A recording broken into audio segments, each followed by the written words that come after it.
After last Sunday, I thought, man, I better be careful with my jokes. So I ran one by my wife this morning, and she said, nope. So I didn't even check with her on this one because I thought, it's pretty safe. 7 ways to tell you are getting older. 7 ways. Number 1, when you get winded playing chess. Number 2, when you just can't stand people who are intolerant. Number 3, when you look forward to a dull evening. Number 4, when you turn out the lights for economic rather than romantic reasons. Number 5, when your knees buckle but your belt won't. Number 6, when dialing long distance wears you out. And number 7, when you go into the music store and all the music you like is marked down to 99 cents. Well, the truth is, you're as young as you are in here. Isn't that true? The Bible says in Psalm 92, it says that those who are planted in the house of the Lord shall flourish in the courts of our God. They shall bear fruit in old age. They shall be fresh and flourishing. How many of you want to lay hold of that promise? Fresh and flourishing. God said today, I want to give you a fresh word. I want to speak fresh. God does new stuff. The mercies of the Lord are new every morning. The mercy of God is never stale. Never, ever, ever. I want to take some time today and I want to debunk a myth that has permeated some of Christian culture. It's an understanding, it's a concept that is not true. And yet, I wouldn't say it's particularly in the stream of Christianity that we are involved with, but it is in many streams of Christianity. And it's this, the idea that God rarely speaks. Maybe, like if he has to hit you with a 2x4 in the head or something just to get your attention. But the idea that God would speak to you. Who would we think we are? That God would speak to us. After all, he's given us the Bible. What else do we need? And I just want to challenge that a little bit today, because the truth is, you and I have become children of God. Does a father love to talk to his children? We've been adopted into his family. Not only that, he's put his Holy Spirit inside of us so that we can be led by the Spirit of God. We are in this amazing place for God to speak to us. I want to begin today with a familiar story. It's found in the Gospel of Luke, and it's a story of 2 sisters who had the privilege of having Jesus come over to their house. And what's interesting about these 2 sisters is they both respond very differently to the presence of Jesus in their house. So let's just read this story and talk about it for a few minutes. Luke chapter 10, verse 38. Oh, that's nice and cold, Dale. Thank you. Now it happened as they went that he entered a certain village. Now we know this village from other portions of Scripture is the village of Bethany, where the home of Martha and Mary and Lazarus was. And a certain woman named Martha welcomed him into her house. Now it said, as they went, he entered. What that means is, when Jesus traveled, he wasn't by himself. And when you invited Jesus into your house, you got more than just Jesus. You got a house full of people. It was no small endeavor. And so no doubt, here's Martha with a house full of people. But it's exciting because Jesus has actually come over to sit down and be in her house. And it says this in verse 39, and she had a sister called Mary who also sat at Jesus' feet and heard his word. So as Jesus comes in and probably reclines, Mary just sits down right at his feet, right before him, listening to every word. She doesn't miss a thing that he's saying. But what does the Bible say about Martha? It says this in verse 40. But Martha was distracted with much serving. Now the implication here is that Mary is not distracted. She's taking full advantage of the fact that Jesus is at her house. And she's sitting at his feet, listening to every word. But Martha is distracted. Have you ever been distracted?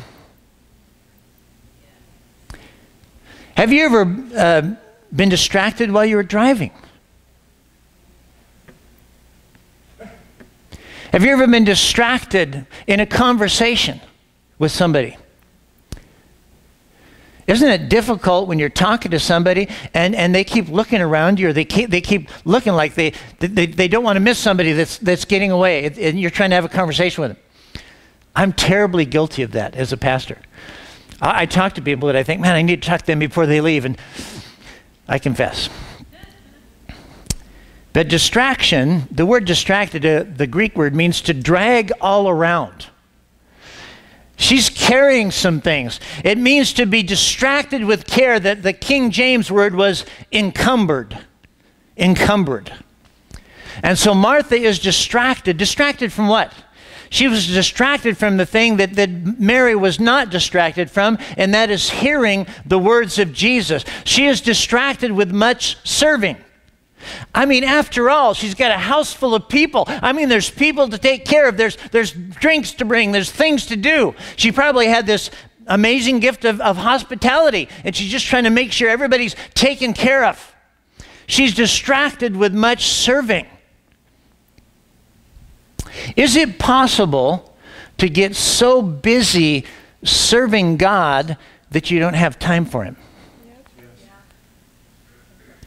Is it possible to get so busy doing the things, as a man, getting so busy doing the things to make the money and get all that to provide for your family, so busy that you don't have time for your family?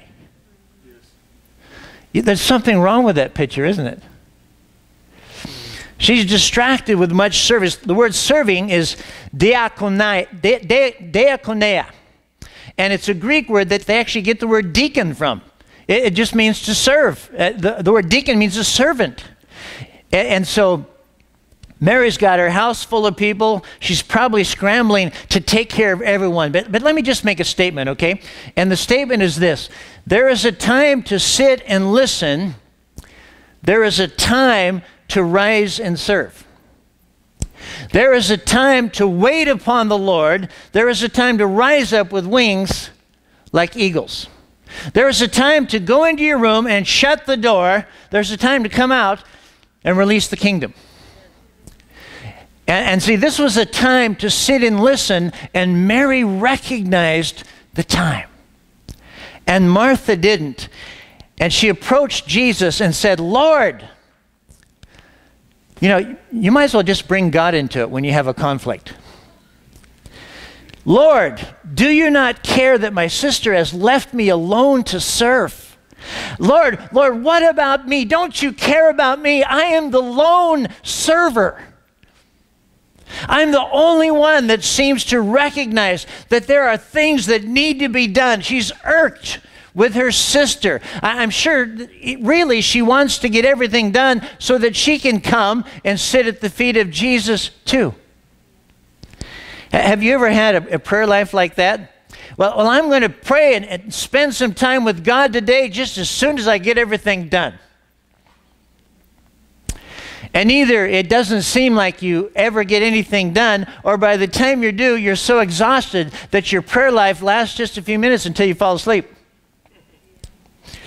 Does anybody know what I'm talking about? So what we're really talking about in this story today is priorities. Therefore, this is Martha speaking to Jesus, therefore, tell her to help me. Now, how many think that Martha felt justified in this situation? Surely Jesus is going to be on my side. Surely Jesus is going to help me with this. Jesus, you tell her to help me, because maybe she'll listen to you. Now, Jesus' response to her is interesting. It really took me by surprise the very first time I read it, because I'm thinking, yeah, Mary, get off your duff. Let's get stuff done so everybody can sit down. I mean, maybe I'm kind of a Martha, or have a Martha tendency. Martha was distracted from hearing the words of Jesus. Have you ever been having a prayer time? You know, I'm just going to sit down and I'm going to get quiet and I'm going to listen to God, and you just keep thinking of things that need to be done. How many times have you positioned yourself to pray and hear, and it just gets interrupted by things that needed to be done, and they seem to come and usurp your prayer time? They come and they make a demand on your time and energy. I go into the living room and I just recline and I just begin to pray, and oh, there's a cobweb up there. You know, I didn't realize how dirty that molding was. Did I take out the garbage? And you start thinking of things that need to be done. And you let those things actually usurp or take charge over the priority of worship. We're talking about priorities today. When we talk about Mary and Martha, we're talking about priorities. I've learned to always have a pencil and a piece of paper when I go into prayer, because I know I'm going to think of things that need to be done. And I'm simply going to write it down and forget about it. I'm just going to make note of it and forget about it. Because if I don't do that, I do come into this place where I think, you know, I better do that while I think about it. And I'll get up, interrupt my prayer time, run out and do what I need to do, and I'll come back. And after a while, or after that, a few times, it's like the moment is gone. It's like the window has shut. We're talking about priorities. So Martha has this same amazing opportunity that Mary has. She has the opportunity to sit at the feet of Jesus and listen to his word, but she's distracted with much serving. And she comes to Jesus to present her case against Mary, and she's trying to bring Jesus in on it. And verse 41, and Jesus answered and said to her, Martha, Martha. I used to always tell people that when Jesus says your name twice, you're in trouble. Like your mom? Yeah, kind of like that. Martha, Martha, you are worried and troubled about many things. Now remember, one of the definitions of the word distracted was to drag all around. She's dragging some stuff around with her. She's worried and troubled about many things. She's carrying this load, and that's distracting her from hearing Jesus, from hearing his words. You know, it's really hard to hear God when you're filled with anxiety and worry. I mean, that's just my experience. I have a really hard time hearing God clearly when I'm like that. So Jesus says, Martha, Martha, you are worried and troubled about many things. Verse 42, but one thing is needed. Only one thing is necessary. You don't need to carry all that worry. You do not need to live your life troubled, dragging all those things around. Only one thing is needed, and that is hearing what Jesus is saying. That's the most important thing. But one thing is needed. And then Jesus says, and Mary has chosen that good part which will not be taken away from her. I think right at this point, Martha realized that maybe this wasn't such a good move, bringing Jesus into it. Maybe she realized at this point that I've been looking at this from the wrong perspective. Mary has the same right, has made the right choice here. And I'm not going to take it from her. The New King James, Jesus says, only one thing is needed. The New American Standard, but only one thing is necessary. Reina Valera, pero solo una cosa es necesario. The New Living Translation, there is only one thing worth being concerned about. Wow, I love simplicity, don't you? I like formulas that only have one thing to it. That's my favorite kind of formula. Don't give me 7 7 ways to do this or 8 ways to do this. Only one thing is necessary. Like, okay, I can focus in on this. Let me read this out of the Message. The Master said, Martha, dear Martha, you're fussing far too much and getting yourself worked up over nothing. Only one thing is essential, and Mary has chosen it. It's the main course and won't be taken from her. Only one thing is essential, and Mary has chosen it. She has chosen the good part, and I'm not going to take it from her. See, it's very easy in life to be distracted from what is the most important thing. How important is it to hear God's voice? How important is it to hear what God is saying to me? There have been certain times in my life when I must hear God. I need to hear what God is speaking to me regarding a certain situation. I've shared this story before, but many, many years ago, I was taking my daughter to school. I don't even, what grade would you have been in?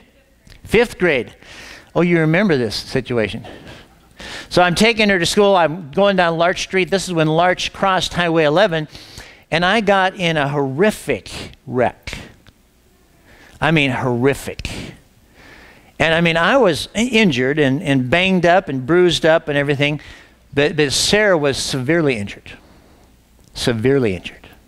The impact of a car hit her side of my little Chevy Love, which didn't provide a lot of protection. And before I realized it, I'm in an ambulance with Sarah. I've got a head brace on. They're concerned I had some neck injury. And Sarah's unconscious. And we get to the hospital, and they immediately separate us because we have totally different level of injuries.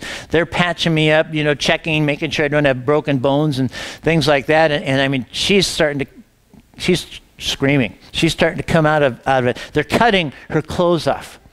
Within 45 minutes, we're in a room with family and spiritual family. Church people were there. And the doctor is saying, we really can't tell you how this is going to turn out, because this is a head injury. If you injure your knee, within a certain amount of time, it swells, and then it will begin to go away. The swelling will begin to go. A brain injury takes 3 to 5 days for the full swelling to take place. And the problem with a brain injury is there's no place for it to swell to. There's no place for it to be enlarged. And so very often when you have that kind of injury, you end up with brain damage because your skull keeps that from swelling. And so the doctor is telling us this stuff. And I can't tell you the state I was in. People were trying to encourage me.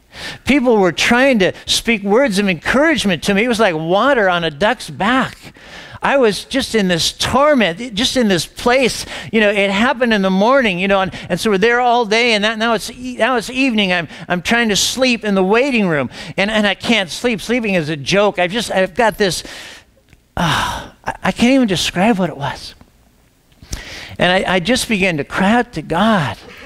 And he brought a passage of scripture to my mind that I had meditated on some, maybe over the last couple of years before this, and it's found in Psalm 112. And to me, Psalm 112 is the equivalent of Proverbs 31. Psalm 112 for the righteous man is the equivalent of Proverbs 31 for the virtuous woman. And so I'd spent some time meditating on this passage because I'm saying this is my identity. This is who I really am. And he just brought a portion of this passage of scripture to my mind. And let me just read it to you. Talking about this righteous man. It says, surely he will never be shaken. Let me just tell you, I felt shaken. The righteous will be in everlasting remembrance. He will not be afraid of evil tidings. Bad news. His heart is steadfast, trusting in the Lord. His heart is established. He will not be afraid. And as I read those words, all I can say is this peace of God just came upon me and began to overtake me. And all of a sudden, I just knew everything was going to be all right. Now, one thing that the doctor had said that I didn't tell you is that because of the nature of this swelling, she will probably be in ICU for 3 to 5 days. And then she will be in the regular hospital for a week or so after that. And so, you know, we're bracing for this. And I just, all of a sudden, this peace came on me. And I just knew everything's going to be okay. I can't explain it in the natural. I just knew everything's going to be okay. And I remember I could actually sleep then. Sleep is so good. Sleep is wonderful. And I remember sleeping for a while, then going home for a little bit, taking a shower, coming back. I just knew everything was going to be okay. Well, that morning, guess what? They took her out of ICU. And the next day, we got her out of the hospital. I mean, it was way beyond what could have been imagined. But all I can say is there are times when I need to hear God. I need to hear what God is saying to me. There's nothing else that will satisfy that. In Matthew 4:4, Jesus said these words. He was in the wilderness being tempted by the devil. He had fasted for 40 days and 40 nights and had started getting hungry.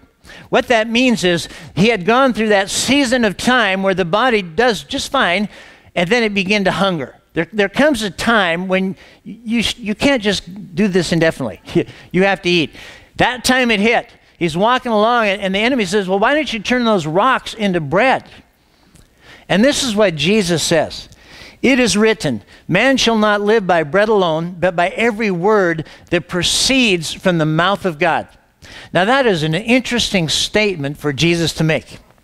I want to call your attention to the verb conjugation here. Man shall not live by bread alone, but by every word that proceeds, present tense, from the mouth of God.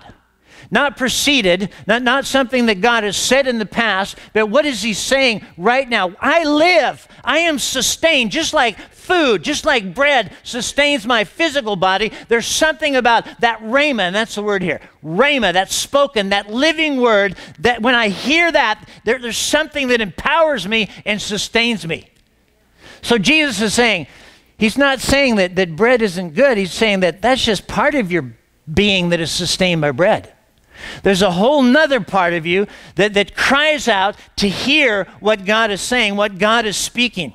There's two words in the Greek for word. One is logos. That word means the compilation of all that God has spoken, all that God has said, every angelic encounter, every dealing with man, that would be the logos. But the other word is rhema, and it means the living, spoken word. It's like that time when you read your Bible and that verse just jumps off the pages at you. And you just say, whoa, why didn't I see that before? And he's actually, when he does that, he's not just giving you a revelation. He's actually speaking into something that you're walking through. He's actually giving you something that you're going to need for the season that you're in or getting ready to come into.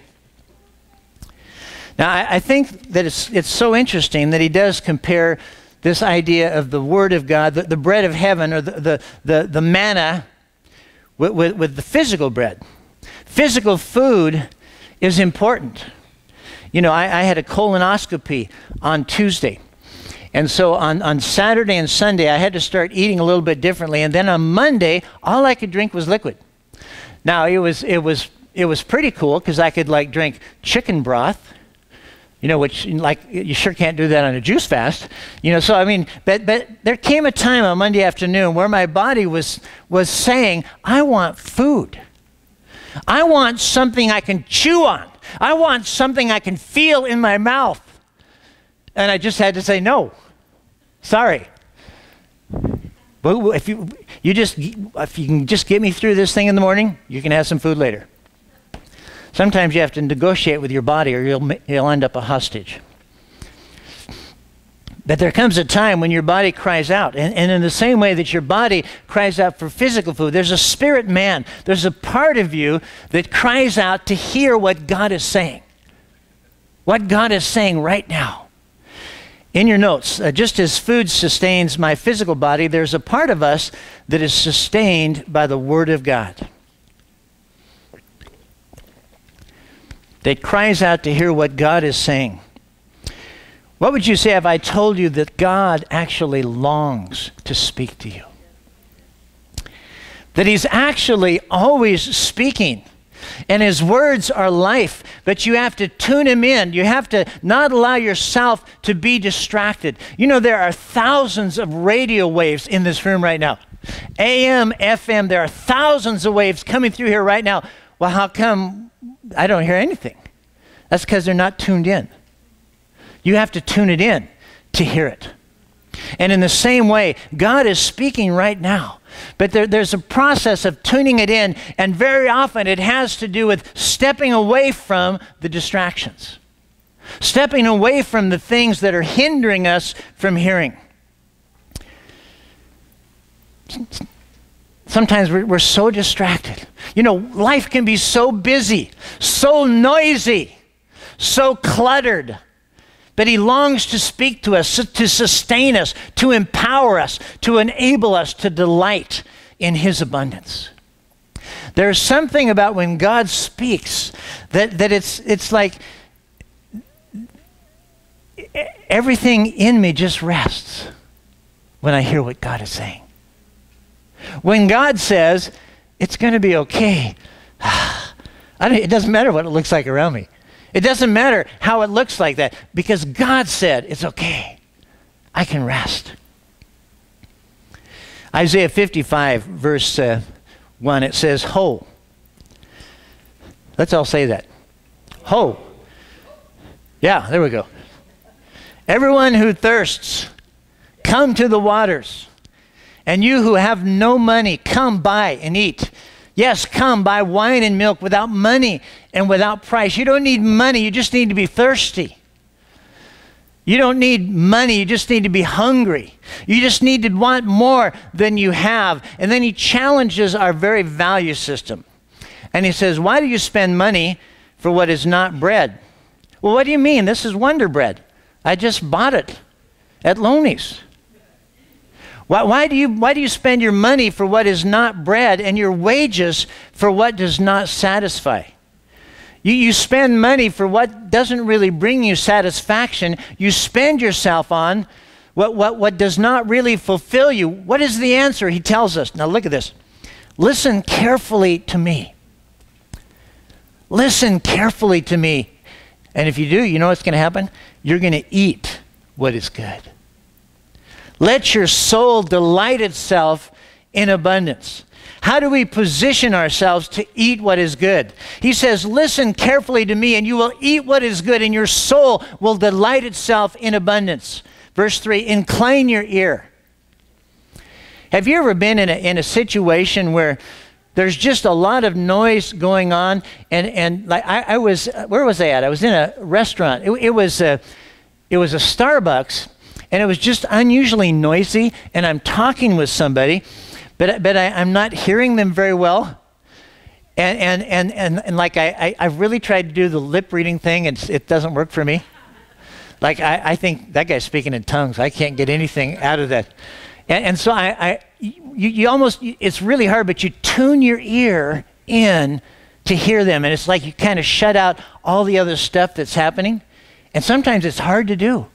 Sometimes it's very hard not to be distracted, but it's amazing what you can do. If you're a musician and you play the bass guitar, it's amazing how every song you hear, your ear will naturally incline to that bass guitar.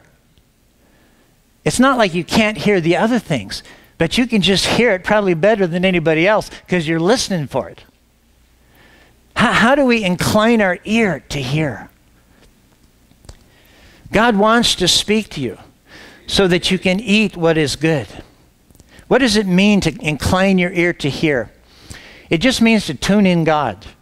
You tune in the God station. It means you tune out all the distractions, all of the things that vie for your attention. They're not necessarily bad things at all. They're just stuff. They're just things to do, things to listen to. You know, I almost think sometimes that we're creating a culture where we're afraid of silence. We're scared of it. There was a fellow I used to work with in the Harold Electric metal shop. Neat guy. I mean, amazing guy. And he started coming to a church I was a part of years ago. And so I would go over and visit his wife, he and his wife. And they're retired, you know, and I would always go over to the house. Their TV would always be on. And they were never listening to it. They were never watching it. But their kids are gone. They're empty nesters. And it was just maybe to make it feel lucky, just to have noise, just to have the TV on. And I kept myself from saying anything about it. And like one time I said, hey, do you know the TV's on in the living room? He said, yeah, okay. And then he proceeded in talking about what we were talking about. And I'm thinking, okay, I'm not going to touch this. But are we scared of silence? When's the last time you hopped in the car without turning on the radio? I'm guilty, man. I've got people preaching at me. I've got worship music going. I've got music happening. It's almost like, am I scared of silence? Would it make me feel too alone? Mickey just got back this last Friday, but she left the Friday before to spend some time down in California. So I was pretty much alone. I'm almost an empty nester, but I still have a kitty cat. Yeah, and you know, the house was really quiet. And everything was just like I left it the last time I left. And I found myself watching more TV than I should. I found myself I've got the stuff in my bathroom so I can have somebody preaching at me while I'm shaving and showering, or I could be listening to worship music and stuff. And after a while, I just thought, what am I doing? Am I afraid to be in silence? And I felt like God was just personally challenging me and saying, hey, you know, nothing wrong with praise worship, nothing wrong with those things, but you just need time alone where you get quiet and you listen. And you're not afraid of the silence. You're not afraid of quiet. You know, in church, I think we're scared of quiet. You know, like if I said, why don't we just silently wait before the Lord for about 26 minutes? People would get so fidgety. Do you understand what I'm saying? Because there's always got to be something happening. We've got to be going. Something's got to be happening. We've got to be doing something. But what I'm trying to say is that there's a place in the Bible where it says, be still and know that I'm God. And I've got a video that I just want to show us that kind of addresses this area a little bit, and then we'll talk a little bit more after this. Every chance to be starter, John Kim is backup. If Smith shows he can't handle that, Martin Lewis may sign a veteran because he doesn't want Palmer playing early if anything happens to Kim now. Forest grass and weed killer. One application knocks out even the toughest weeds. Fast. 1, 2, 3, it's over! Guaranteed.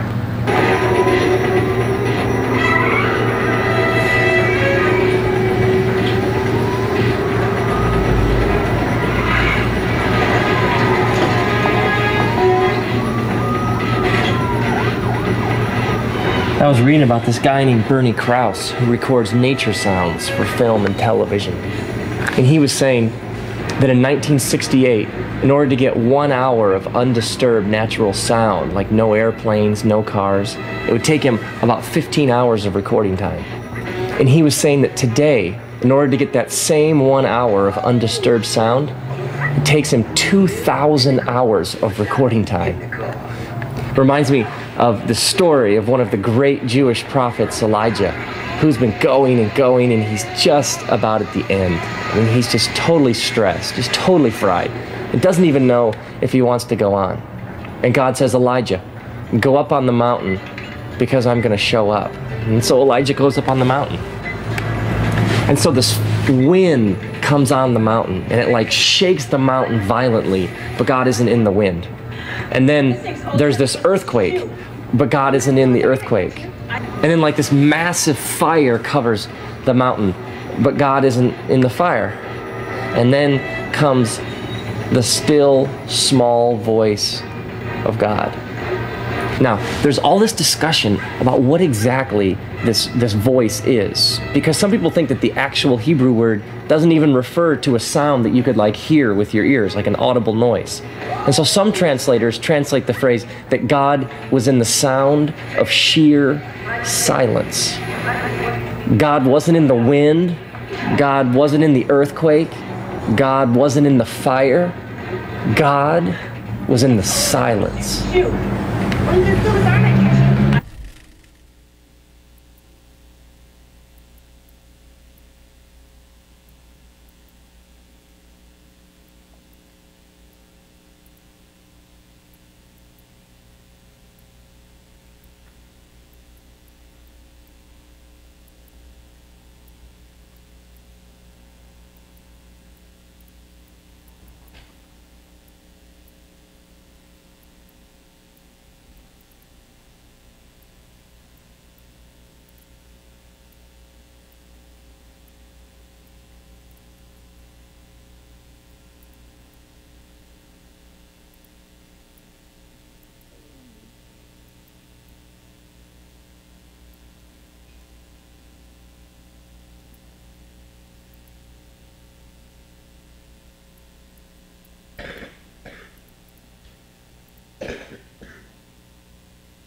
far as we're concerned. We appreciate everything people have left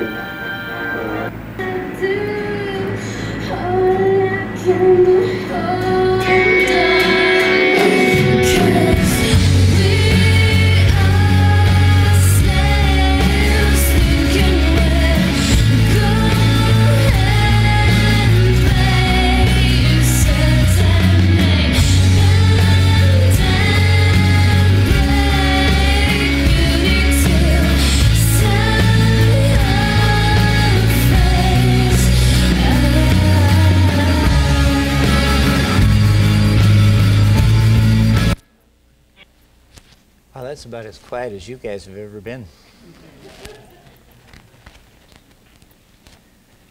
Some of us were raised in a church culture where... Thank you. I'm not on is right. Some of us have been raised in a church culture where we, we're very quiet and reverent. And we've almost thrown that off, because now we can praise the Lord. Now we can come into His presence with singing. And all I'm trying to say is there's a place for everything. There's a place for quiet. There's a place for silence. In our American culture, with all of the noise, the activity, and the action, have we forgotten how to be quiet before the Lord? I was thinking the other day about the movies that I like now. I like action movies, and if it's a movie that requires a lot of interaction between people and actual, it's like, come on, let's do something. That's wrong. It's like I've taken the standard up of I've got to have so much noise, so much action, or else not going to keep my attention.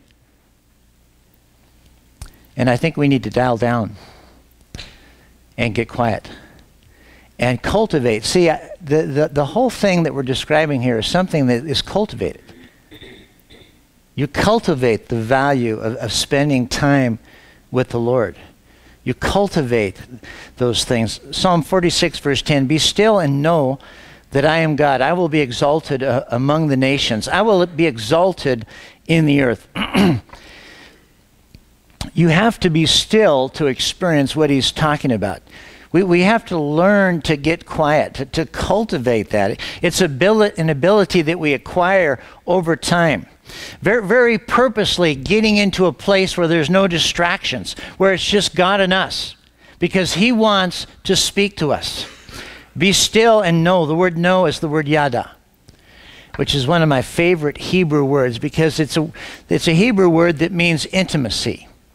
It's in stillness that we find intimacy with God. And it's this intimacy with God that enables us to rise up with wings like eagles, to rise up and serve, to come out of our prayer closet and release the kingdom. Daniel 11:32 says, "But those who know Yada, those who know their God, shall be strong and do great exploits." It's the people who have intimacy with Him. God wants to have intimacy with you. Well, I want to have intimacy with Him, but I'm just too busy. I've just got too much going on in my life right now. But we're talking about priorities.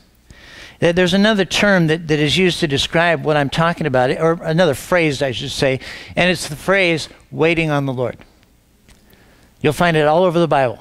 Probably the most famous verse is Isaiah 31. It says, "But those who wait on the Lord shall renew their strength. They shall mount up with wings like eagles. They shall run and not be weary. They shall walk and not faint." There is a time to sit and listen. There is a time to rise up and serve. There is a time to wait on the Lord. There is a time to mount up with wings like eagles, to run and not be weary, to walk and not faint. But the power to do that comes from waiting on the Lord. It begins in the stillness. It begins in the quiet. Because when God speaks to you, it will empower you. "Listen carefully to me," He says, "and eat what is good. It is food for your spirit man." God's intention has always been for you and me to be in a place where we are daily hearing Him speak to us. Jesus said, my sheep hear my voice, and I know them, and they follow me. But it's something that in our society, in the rush of society, we don't even have time anymore to wait for a meal to cook. Do you know what I mean? We live in a microwave society. I mean, everything's just got to be this fast, because I don't have time for anything else. I've joked about it before, but I think one of the next big restaurant chains will be Toss-A-Burger. And you pay them, you know, electronically, and you just roll down the window and they toss it in when you go by, because you don't have time to stop. Who's got time to stop? But you have to be willing to shut the noise out, all of the activity, and just listen.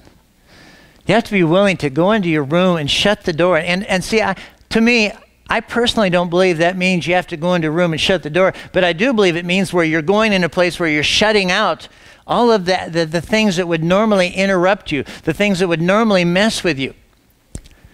I was starting to have some offense in my spirit towards Steve Wood because he didn't have a cell phone. And there was no way to interrupt him. There was no way to get a hold of him. And it's like I forgot how to use a landline. You know, I'm so used to just texting somebody. But I've overcome, and especially now that you do have a cell phone, it's just so much easier to. But as convenient as those things are, do you realize what that does? On my phone, I get Facebook, I get voicemail, phone calls, texting, messenger through Facebook. It's all there. And you know as well as I do that you have to check it every 3 or 4 minutes. You have to check and make sure that and I mean, it's amazing, because I was talking with my friend in Mexico yesterday. And I mean, it's amazing, the connection and the technology. But all I'm saying is, if you get fully caught up in that, it's like you don't have any quiet time at all. I've noticed, I walk in a restaurant now, and kids that are at a certain age that would normally be interacting with each other and goofing off and playing and maybe getting in trouble, yeah, but now they're just all looking at their phones. I walked into a restaurant, this was on a Saturday, and there was a bunch of kids all looking at the phones, and there was one kid that didn't have one. And they looked so bored. I actually walked over to him and I said, I feel so bad for you. Here's my phone. You know, and it's like, does that really help us learn how to interact with each other? Or are you, instead of, when you're sitting in a doctor's office waiting for your appointment, and instead of interacting with the people around you, are you now just...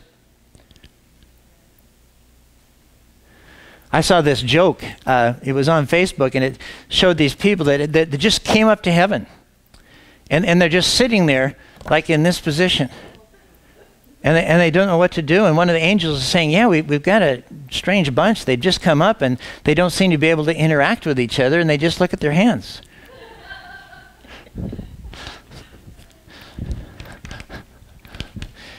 Please understand, I love cell phones. I love the ability to talk with my friends in other countries. I love that, the ability to stay in touch. I've got more friends on Facebook from Mexico than I do from America. I love that. That's why I have a translator app on my phone. But we still must recognize the importance, all of us, of having times where we just disconnect from everything. Because my connection with God is the most important thing. And when my life is noisy, I have a hard time hearing Him. When my attention is going here and going there and all these things are happening, I have a hard time hearing Him speak personally to me. I can even be reading my Bible, but I've got everything grabbing my mind, grabbing my thoughts. It's just hard. I must know how to disconnect from technology and spend time with God. Jesus said in Matthew 6:6, but you, when you pray, I'm not really offended with you, Steve. It's totally... But you, when you pray, go into your room, and when you have shut your door, Pray to your Father who is in the secret place. What's the secret place? It's that place with him. It's not a geographical place, but it's a secret place. And your Father who sees in secret. He sees you when you're not with everybody else. He sees you when you're not all tangled up in all of the other activities. And he says he will reward you openly. Prayer is not just talking to God. It involves listening. Prayer is a conversation between you and the Father. I don't just spend time with God so I can get all the stuff I want to say off my chest. There is a place for that. But I need to hear what he wants to say to me. And in all honesty, that's probably more important than what I need to say to him. What I say to him will position me to be open enough to hear what he wants to say to me. But when he speaks to me, it changes everything. You know, a word from God will just change everything. Whew. There are several verses in your notes that talk about waiting on the Lord that I'm not going to have time to talk about today or take the time to look at. But there's powerful promises in Scripture that talk about just waiting on the Lord. And that the person that does that will never be ashamed. The person that does that, you know, there's actually many promises that correlate with that. Realize, this is your takeaway today from our time together. Realize that God wants to speak to you, not because he's mad at you, but because he loves you. And he has words of life. He has words of encouragement. He has things that he wants to speak to you that will help you to step into who you really are in him. He wants to give life to you. His words are spirit and they are life. Let's stand together this morning.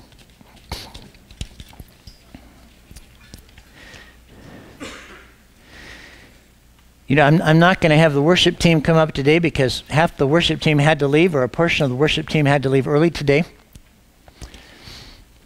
And so Dale is just going to sing a song. And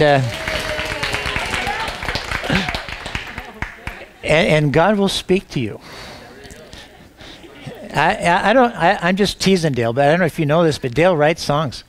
He writes songs that come from the Lord that are powerful, that are rich. Let's just put our hands on our hearts. And just say this with me. Father, you created me to hear your voice. You've put your Holy Spirit within me. Forgive me for being so busy, for being so active, and not hearing your voice clearly. Holy Spirit, help me to hear the voice of the Father.